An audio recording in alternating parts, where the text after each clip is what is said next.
What happens when an untouchable drug network thrives in the shadows of a quiet town? Mohammed Rahman's ruthless county lines operation in Oldham was one of the most dangerous criminal enterprises Greater Manchester has ever faced. With heroin and cocaine flooding the streets, Rahman's system of control, fear, and manipulation seemed unbeatable. But when the law starts closing in, the cracks begin to show. Stay tuned to see how this empire was brought down in an intense, methodical takedown. The network Oldham isn't the first place most people associate with high-level drug trafficking, but beneath the surface of this Greater Manchester town, a ruthless county lines network was quietly flooding the streets with heroin and cocaine, orchestrated by a group of men who believed they were untouchable. Their operation was deliberate, structured, and deeply exploitative. They didn't just sell drugs, they recruited the vulnerable, preyed on desperation, and expanded their reach using fear, violence,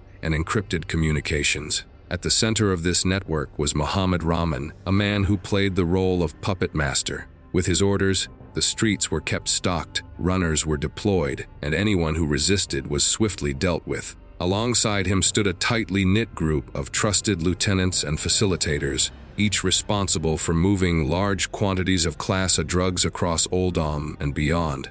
The gang's ambition was clear: fast money, local dominance, and total control. But what they didn't see coming was an extended, methodical investigation by Greater Manchester Police's serious and organized crime group. Over months, officers gathered digital evidence, tracked movements, and built a case strong enough to dismantle the entire network.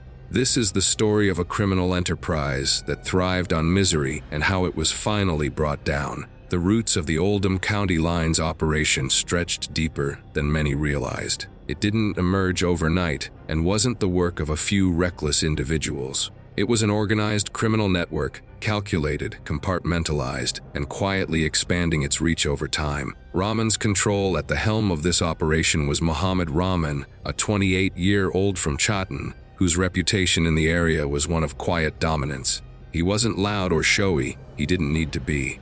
Those who knew of him understood his authority, and those who didn't quickly learned what crossing him meant. Rahman built his operation in stages, beginning with local contacts. He wasn't dealing hand to hand, instead he coordinated from a distance, using encrypted phones, coded language, and secret drop locations to maintain control while shielding himself from direct exposure. His system was designed for resilience. If one runner was arrested, another could step in. If a phone was seized, another was already in play. Rahman began by recruiting from within Oldham individuals with debts, criminal records, or personal vulnerabilities that made them easy to manipulate. Once the local structure was in place, the network expanded outward. Rahman's contacts included suppliers from across Greater Manchester and distributors who could push product into surrounding towns. He used county lines tactics to extend his reach without drawing attention, sending drugs via couriers, exploiting young people to avoid detection, and using vulnerable adults' homes as storage and distribution hubs.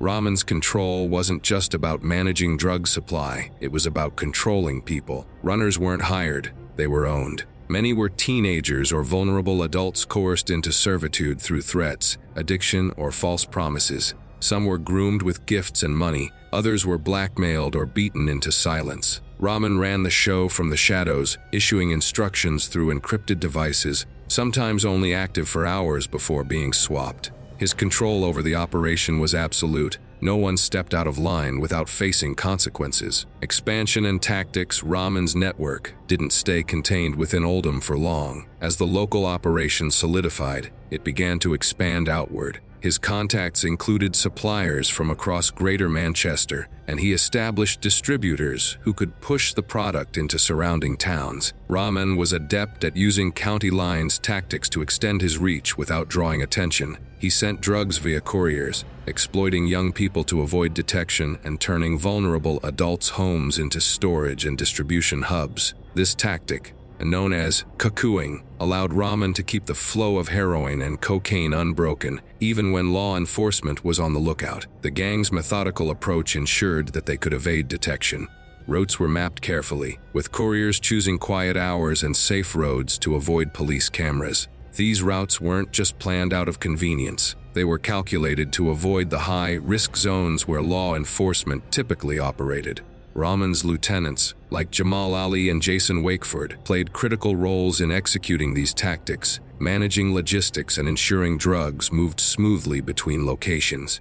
In addition to physical distribution, the gang relied on encrypted communications to keep their operations under wraps. Phones with encrypted messaging apps allowed them to communicate securely, ensuring that no single phone or device could be traced back to the network. This digital shield was a vital part of their operation, providing them with the ability to stay one step ahead of law enforcement. But despite their sophisticated methods, cracks were already beginning to show. The cracks in their system, fueled by overconfidence and communication errors, would eventually lead to their downfall. Operation Voyager, despite Rahman's careful planning and layers of control, cracks began to show.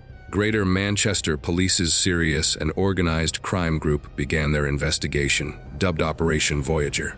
For months, officers worked silently but relentlessly, gathering intelligence and tracking movements. They started to piece together a picture of the network's operation, one that was larger and more calculated than initially suspected. The first warning signs came from community reports, rising levels of drug-related crime, an increase in violence, and young people going missing. These signs hinted at a larger problem, possibly linked to county lines trafficking. But the police needed more evidence. They began compiling data from automatic number plate recognition, ANPR cameras, which showed cars repeatedly traveling between known drug hotspots and drop-off locations. As the investigation progressed, police analysts uncovered crucial links between encrypted phone data and known drug movements. They found messages that revealed the structure of the operation, showing the close-knit relationships between Rahman and his key lieutenants. Surveillance footage and digital forensics finally provided the proof they needed,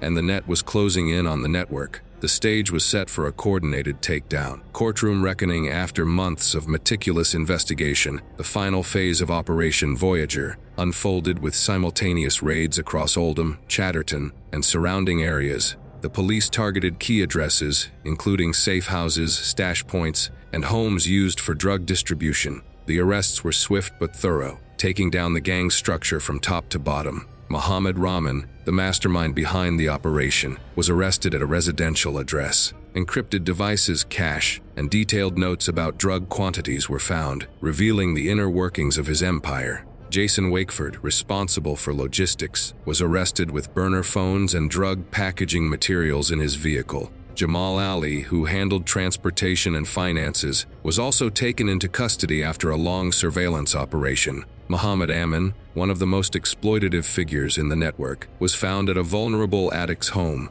one of the many properties used for cuckooing. Weapons, cash, and drugs were recovered, along with evidence of coercion. If this story shocked you, make sure to hit the subscribe button for Dark Motive and stay updated. At Manchester Crown Court, the men faced justice. Rahman received 14 years in prison for orchestrating the operation, while Amin was sentenced to 8 years for recruiting and exploiting vulnerable individuals. The rest of the gang members also received significant sentences, with their actions forever marked by the devastation they caused in Oldham. This landmark conviction sent a clear message: county lines crime would not be tolerated.